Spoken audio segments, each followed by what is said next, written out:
ఈరోజు ఆంధ్రప్రదేశ్ 8వ తరగతి సాంఘిక శాస్త్రం హిస్టరీ సెమిస్టర్ టెక్స్ట్ బుక్లో 8వ పాఠానికి సంబంధించిన ముఖ్యాంశాలు చూద్దాం. 8వ పాఠం మహిళలు, కులాలు, సంస్కరణలు. ఇందులో 220 నుంచి 227 పేజీ వరకు. 8వ శతాబ్దం ప్రారంభంలో బ్రాహ్మణేతర ఉద్యమాలు మొదలయ్యాయి. 20వ శతాబ్దం ప్రారంభంలో 8వ శతాబ్దం ప్రారంభంలో బ్రాహ్మణేతర ఉద్యమాలు మొదలయ్యాయి అంటే 20వ శతాబ్దం ప్రారంభంలో. బ్రాహ్మణులు ఉత్తరాది నుంచి దండెత్తి వచ్చిన ఆర్యులని, దక్షిణాదిన ఉన్న స్థానికులను అనగా ద్రావిడ జాతులను ఓడించి భూములను ఆక్రమించారని ఎవరు వాదించారు? వీరు బ్రాహ్మణుల అధికారాన్ని కూడా ప్రశ్నించారు. బ్రాహ్మణేతర కులాలు.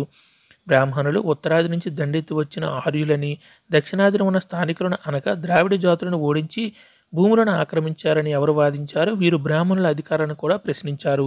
బ్రాహ్మణేతర కులాలు. పెరియార్గా పిలువబడి ఎవరు ఒక మధ్యతరగతి కుటుంబం నుంచి వచ్చారు. ఆయన బాల్యదశలో సంస్కృత ప్రతులను చదివి ఒక సన్యాసిగా ఉండేవారు. ఈవి రామస్వామి నాయకర్. పెరియార్గా పిలువబడి ఎవరు ఒక మధ్యతరగతి కుటుంబం నుంచి వచ్చారు. ఆయన బాల్యదశలో సంస్కృత ప్రతులను చదివి ఒక సన్యాసిగా ఉండేవారు. ఈవి రామస్వామి నాయకర్. ఎవరు హిందూ స్మృతులు ముఖ్యంగా మనుస్మృతిని తీవ్రంగా వ్యతిరేకించారు. మనువు ఏర్పరిచిన ప్రాచీన కాల చట్టాలను, భగవద్గీతను, రామాయణాన్ని విమర్శించారు. పెరియార్. అదే ఈవి రామస్వామి నాయకర్ లేదా పెరియార్. ఎవరు హిందూ స్మృతులు ముఖ్యంగా మనుస్మృతిని తీవ్రంగా వ్యతిరేకించారు. మనువు ఏర్పరిచిన ప్రాచీన కాల చట్టాలను, భగవద్గీతను, రామాయణాన్ని విమర్శించారంటే పెరియార్. సనాతన ధర్మసభలు ఉత్తరాన భారత మహామండలి బెంగాల్లో బ్రాహ్మణ సుధ వంటి సంఘాలను స్థాపించడం ద్వారా సనాతన హిందూ సమాజం కూడా ప్రతిస్పందించింది. వీటి యొక్క ముఖ్య ఉద్దేశం ఏ వ్యవస్థ హిందూ ధర్మానికి మూల స్తంభాలని చెప్పడం, దీనిని స్మృతులు ఎలా సమర్థించాయో తెలియచెప్పడం. కుల వ్యవస్థ. సనాతన ధర్మసభలు ఉత్తరాన భారత మహామండలి బెంగాల్లో బ్రాహ్మణ సుధ వంటి సంఘాలను స్థాపించడం ద్వారా సనాతన హిందూ సమాజం కూడా ప్రతిస్పందించింది. వీటి యొక్క ఉద్దేశం ఏ వ్యవస్థ హిందూ ధర్మానికి మూల స్తంభాలని చెప్పడం, దీనిని స్మృతులు ఎలా సమర్థించాయో తెలియజెప్పడం. కుల వ్యవస్థ. ఎప్పుడు ఏర్పడిన బ్రహ్మ సమాజం ఇతర మతాలను, ఆచారాలను విమర్శించకుండా దాని సభ్యులను నిషేధించింది. 1830లో. ఎప్పుడు ఏర్పడిన బ్రహ్మ సమాజం ఇతర మతాల ఆచారాలను విమర్శించకుండా దాని సభ్యులను నిషేధించింది. 1830లో. ఏది అన్ని రకాల విగ్రహారాధనను, ఉపనిషత్తుల్లో చూపిన బలులను నిషేధించి ముఖ్యంగా హిందూ మతం, క్రైస్తవ మతాలలోని ఆదర్శాలను, వాటి అనుకూలతలు, ప్రతికూలతను విమర్శనాత్మకంగా చూసింది. బ్రహ్మ సమాజం. ఏది అన్ని రకాల విగ్రహారాధనను, ఉపనిషత్తుల్లో చూపిన బలులను నిషేధించింది ముఖ్యంగా హిందూ మతం, క్రైస్తవ మతాల్లోని ఆదర్శాలను, వాటి అనుకూలతలు, ప్రతికూలతను విమర్శనాత్మకంగా చూసింది. బ్రహ్మ సమాజం. కేశవ చంద్రసేన్. బ్రహ్మ సమాజంలో ఒక ముఖ్యమైన నాయకుడు. కేశవ చంద్రసేన్ ఎవరంటే బ్రహ్మ సమాజంలో ఒక ముఖ్యమైన నాయకుడు. హెన్రీ లూయిస్ వివియన్ డెరోజియో ఎక్కడ గల హిందూ కళాశాలలో ఉపాధ్యాయుడు. కలకత్తాలో. హెన్రీ లూయిస్ వివియన్ డెరోజియో ఎక్కడ గల హిందూ కళాశాలలో ఉపాధ్యాయుడు అంటే కలకత్తాలో. ఎప్పుడు తీవ్రవాద భావాలను ప్రేరేపిస్తూ ఆధిపత్య భావనను ప్రశ్నించమని తన విద్యార్థులను ప్రోత్సహించాడు. 1820లో. ఇతను ఎప్పుడు తీవ్రవాద భావాలను ప్రేరేపిస్తూ ఆధిపత్య భావనను ప్రశ్నించమని తన విద్యార్థులను ప్రోత్సహించాడంటే 1820లలో. ఏ ఉద్యమంగా పేర్కొంటూ అతని విద్యార్థులు సంప్రదాయాలు, ఆచారాలపై దాడి చేశారు. మహిళా విద్యను డిమాండ్ చేశారు. భావ వ్యక్తీకరణ స్వేచ్ఛ కోసం ప్రచారం చేశారు. యంగ్ బెంగాల్ ఉద్యమం పేర్కొంటూ. ఏ ఉద్యమంగా పేర్కొంటూ అతని విద్యార్థులు సంప్రదాయాలు, ఆచారాలపై దాడి చేశారు. మహిళా విద్యను డిమాండ్ చేశారు. భావ వ్యక్తీకరణ స్వేచ్ఛ కోసం ప్రచారం చేశారు. యంగ్ బెంగాల్ ఉద్యమం. స్వామి వివేకానంద రామకృష్ణ మిషన్కు తన గురువు అయిన ఎవరి పేరు పెట్టారంటే రామకృష్ణ పరమహంస. స్వామి వివేకానంద రామకృష్ణ మిషన్కు తన గురువు అయిన ఎవరి పేరు పెట్టారంటే రామకృష్ణ పరమహంస. ఏది సామాజిక సేవ, నిస్వార్థ జీవనం ద్వారా మోక్షాన్ని పొందవచ్చని నొక్కి చెప్పింది? రామకృష్ణ మిషన్. ఏది సామాజిక సేవ, నిస్వార్థ జీవనం ద్వారా మోక్షాన్ని పొందవచ్చని నొక్కి చెప్పిందంటే రామకృష్ణ మిషన్. స్వామి వివేకానంద 1863 నుంచి 1902 అసలు పేరు నరేంద్రనాథ్ దత్త. స్వామి వివేకానంద 1863 నుంచి 1902 ఈయన కాలం. అసలు పేరు ఏంటంటే నరేంద్రనాథ్ దత్త. వివేకానంద ఎవరి బోధనలకు తన ఆధునిక భావాలు జోడించి ప్రపంచవ్యాప్తంగా ప్రచారం చేశారు? శ్రీరామకృష్ణుని. వివేకానంద ఎవరి బోధనలకు తన ఆధునిక భావాలు జోడించి ప్రపంచవ్యాప్తంగా ప్రచారం చేశారంటే శ్రీరామకృష్ణుని.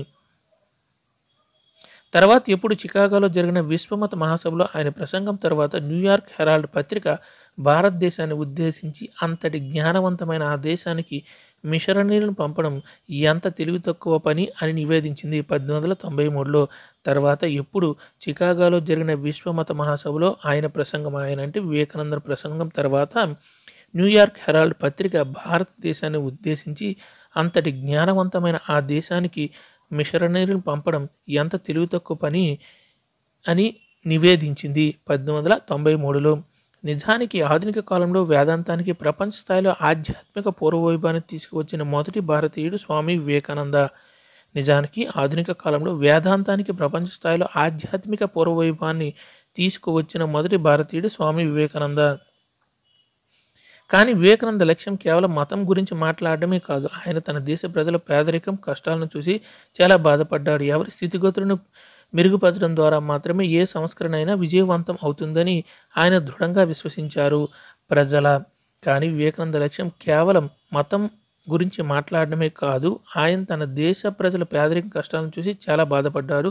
ఎవరి స్థితిగతులను మెరుగుపరచడం ద్వారా మాత్రమే ఏ సంస్కరణ అయినా విజయవంతం అవుతుందని ఆయన దృఢంగా విశ్వసించారంటే ప్రజల స్థితిగతులను.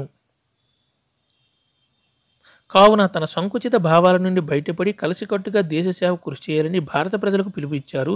ఈ పిలుపు ద్వారా ఆయన దేనికి చేయూతను అందించాడు? నూతన జాతీయవాదానికి.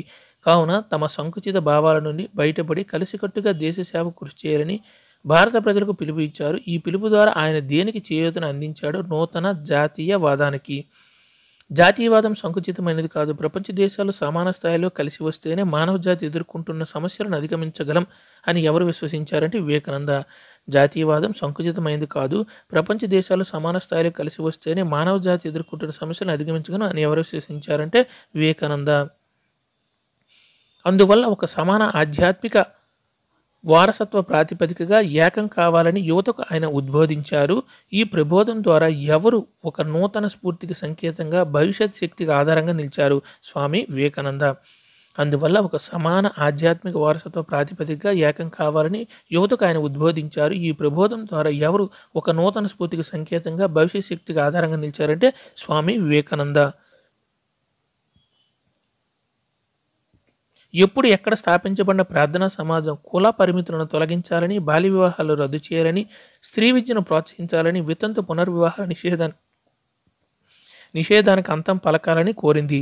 వీటి మతపరమైన సమావేశాలు హిందూ, బౌద్ధ, క్రైస్తవ గ్రంథాలపై ఆధారపడి ఉన్నాయి. 1867లో బొంబాయిలో. ఎప్పుడు ఎక్కడ స్థాపించబడిన ప్రార్థనా సమాజం? 1867లో బొంబాయిలో స్థాపించబడిన ప్రార్థనా సమాజం కుల పరిమితులను తొలగించాలని, బాల్య వివాహాలు రద్దు చేయాలని, స్త్రీ విద్యను ప్రోత్సహించాలని, వితంతు పునర్వివాహ నిషేధానికి అంతం పలకాలని కోరింది. వీటి మతపరమైన సమావేశాలు హిందూ, బౌద్ధ, క్రైస్తవ గ్రంథాలపై ఆధారపడి ఉండేవి. ఎప్పుడు ఎక్కడ స్థాపించబడింది అంటే 1867లో బొంబాయిలో స్థాపించబడింది ప్రార్థనా సమాజం. వేద సమాజం ఎప్పుడు ఎక్కడ స్థాపించబడింది అంటే 1864లో మద్రాసు లేదా చెన్నైలో. వేద సమాజం ఎప్పుడు ఎక్కడ స్థాపించబడింది అంటే 1864లో మద్రాసులో లేదా చెన్నైలో. వేద సమాజం దేని నుండి ప్రేరణ పొందింది? బ్రహ్మ సమాజం నుండి. వేద సమాజం దేని నుండి ప్రేరణ పొందిందంటే బ్రహ్మ సమాజం నుండి.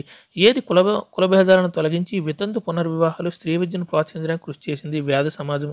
ఏది కులభేదాలను తొలగించి వితంతు పునర్వివాహాలు, స్త్రీల విద్యను ప్రోత్సహించడానికి కృషి చేసిందంటే వేద సమాజం. దేని సభ్యులు ఒకే దేవుని విశ్వసించారు? వారు సనాతన మూఢనమ్మకాలను, హిందూ మత ఆచారాలను ఖండించారంటే వేద సమాజం సభ్యులు. దేని సభ్యులు ఒకే దేవుని విశ్వసించారు? వారు సనాతన మూఢనమ్మకాలను, హిందూ మత ఆచారాలను ఖండించారంటే వేద సమాజం సభ్యులు. ఎప్పుడు ఎక్కడ ఎవరు స్థాపించిన మహమ్మదీయ ఆంగ్లో ఓరియంటల్ కళాశాల తర్వాత అలీగఢ్ ముస్లిం విశ్వవిద్యాలయంగా మారింది? 1875లో అలీగఢ్లో సయ్యద్ అహ్మద్ ఖాన్. ఎప్పుడు ఎక్కడ ఎవరు స్థాపించిన మహమ్మదీయ ఆంగ్లో ఓరియంటల్ కళాశాల తర్వాత అలీగఢ్ ముస్లిం విశ్వవిద్యాలయంగా మారింది? 1875లో అలీగఢ్లో సయ్యద్ అహ్మద్ ఖాన్. ఏ సంస్థ ముస్లింలకు పాశ్చాత్య విజ్ఞానంతో సహా ఆధునిక విద్యను అందించింది? అలీగఢ్ ముస్లిం విశ్వవిద్యాలయం. దీని పాత పేరు ఆంగ్లో ఓరియంటల్ కళాశాల. ఏ సంస్థ ముస్లింలకు పాశ్చాత్య విజ్ఞానంతో సహా ఆధునిక విద్యను అందించిందంటే అలీగఢ్ ముస్లిం విశ్వవిద్యాలయం. ఏ ఉద్యమం విద్యా సంస్కరణల రంగంలో అపారమైన ప్రభావాన్ని చూపింది? అలీగఢ్ ఉద్యమం. ఏ ఉద్యమం విద్యా సంస్కరణల రంగంలో అపారమైన ప్రభావాన్ని చూపిందంటే అలీగఢ్ ఉద్యమం. సిక్కుల సంస్కరణ సంస్థలైన మొదటి సింగ్ సభలు ఎప్పుడు ఎక్కడ ఏర్పడ్డాయి? 1873లో అమృత్సర్‌లో, 1879లో లాహోర్‌లో. సిక్కుల సంస్కరణ సంస్థలైన మొదటి సింగ్ సభలు ఎప్పుడు ఎక్కడ ఏర్పడ్డాయి అంటే 1873లో అమృత్సర్‌లో, 1879లో లాహోర్‌లో. ఈ సభలు ఎవరు కాని వారితో ఉన్న మూఢనమ్మకాలు, కుల వ్యత్యాసాలను సిక్కు మతంలో నిర్మూలించడానికి ప్రయత్నించారు సిక్కులు.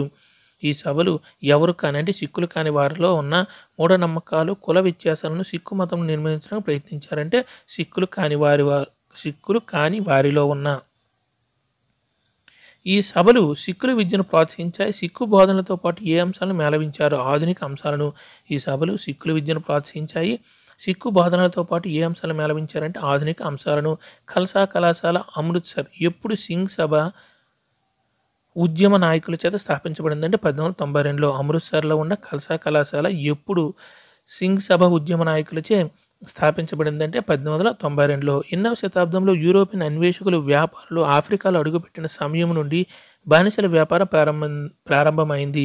17వ శతాబ్దం. ఎన్నో శతాబ్దంలో యూరోపియన్ అన్వేషకులు, వ్యాపారులు ఆఫ్రికాలో అడుగుపెట్టిన సమయం నుండి బానిసల వ్యాపారం ప్రారంభమైందంటే 17వ శతాబ్దం. ఏ పని నెపంతో కొరడా దెబ్బలు కొడుతూ బానిసలు హింసించేవారు? అసమర్థ పని. ఏ పని నెపంతో కొరడా దెబ్బలు కొడుతూ బానిసలు హింసించేవారంటే అసమర్థ పని. చాలామంది తెల్లవారు, నల్లవారు వ్యవస్థీకృత నిరసన ద్వారా బానిసత్వాన్ని వ్యతిరేకించారు. అలా చేయడం ద్వారా వారు ఎప్పటి నాటి అమెరికన్ విప్లవ స్ఫూర్తిని చాటాలని ఉద్బోధించారు. 1776 నాటి. చాలామంది తెల్లవారు, నల్లవారు వ్యవస్థీకృత నిరసన ద్వారా బానిసత్వాన్ని వ్యతిరేకించారు. అలా చేయడం ద్వారా వారు ఎప్పటి నాటి అమెరికన్